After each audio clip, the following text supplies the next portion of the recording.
Okay, so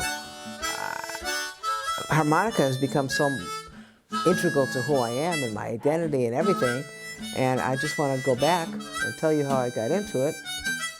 I was 17, and a dear friend of mine, Shuggy, we were in Milwaukee, and my friend Shuggy said, hey, let's go to Ann Arbor, there's a blues festival. And at the time, you know, it was, anyway, we went to Ann Arbor Blues Festival, and that's when I first saw Big Mama Thornton. And this striking woman comes out, she's big, you know, and she had a Hawaiian print shirt on with pockets on the side. I'll never forget it. And she came out, and she had her harmonicas in the pocket, and she was playing harp, and I was like, oh, I just love it. I loved it so much. And that's when I got a harmonica and started tooting around and playing, and yeah, I just followed her. I have a lot of posters of her up in my house. But Big Mama, of course, was a big influence on Janis Joplin, who was another one of my idols, someone I really admired. So yeah, Big Mama turned me on to harmonica, and my friend Shuggy turned me on to Big Mama. So there's that.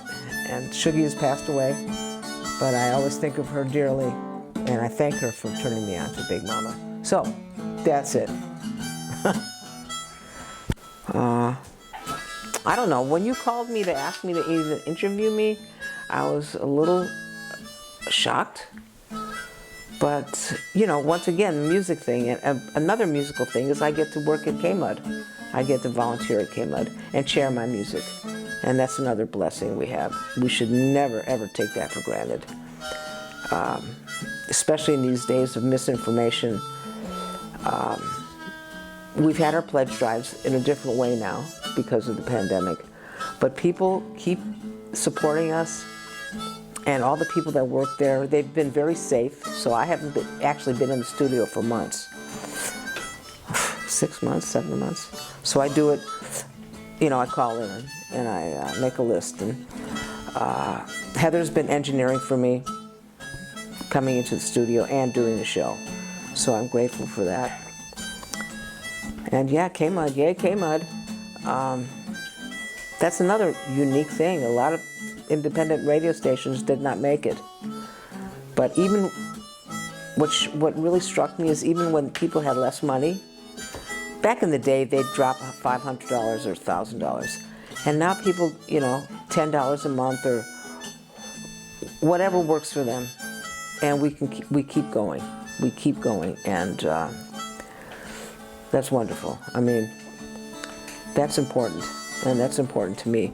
And speaking of that, my faith is important in these days. To give me some kind of a ceremony, some kind of a structure. I'm not a super religious person, but I met Rabbi Naomi, and she's up in Eureka. But she was a student rabbi with B'nai Haaretz, and that's the group here. And when I met her, I just thought, wow, this is cool. She's a rabbi that goes to Redwood protests, and she's musical. And they asked me to bring harmonica to a session, to a group one day, and I thought, now this is the kind of group I can understand. I can can appreciate. And they appreciate me. Everything isn't like, oh, you can't touch this. It's not all. She includes people, and so I'm involved with that. And we're just basic. We do the Jewish holidays, the high holidays. Rabbi Naomi is wonderful, and KMUD has a Jewish spiritual perspective every fourth Sunday, and they make it available every Sunday. They have a different group. They have a Christian show, they have agnostic, they have pagan. And so they try to make it for everyone to have a voice. And that's really cool too. So I want to give a shout out to Jimmy Derschlag, because he's been engineering for that, because I can't go in the studio right now. So yeah, I don't know. it's working together and supporting each other in different ways. And I work at the Hemp Connection 1 day a week. Marie Ellis is, getting to know her has been great.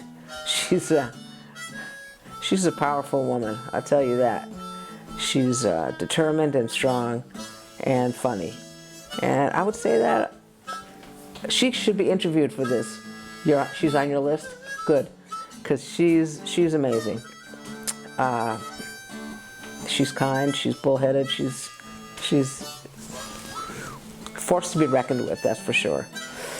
And I'm blessed to call her my friend. Let's see. Yeah, I don't know, I can't list all the people, but there are a lot of people in this community that, you know, I often felt if I fell down, or I remember Les Scher, when he was kind of getting worse, he'd fall down in town, and someone always helped him back home. And that's kind of like it is around here. If you're in trouble, you don't even know it, people are willing to listen to you and help you, most of the time. And that's unique. Special. There I go again, I start crying, but it's really unique, I think, to our town. I mean, small towns in general. I think that's, you know, when someone passes away, even if you don't know them really closely, it affects you. Because, you know, what do they say, 2 degrees of separation. And as we get older, we'll be seeing more and more of it. Anyway, I've been with Sandra 33 years. And, you know, they say opposites attract. So I'm out there, Miss Social, and she's more reserved and quiet. And we balance each other off pretty well, I think. So, yeah, she's supportive of what I do. And she turned me on to Grateful Dead and Jerry Garcia, so that's pretty cool. I had no idea about them. I did get to see Jerry and mandolin player. Come on, you know, Grisman. That was a great show. So I thank her for all the good music we've shared. And like we've said before, when there's time to go back to concerts, we'll be first in line. So I love you, Sandra.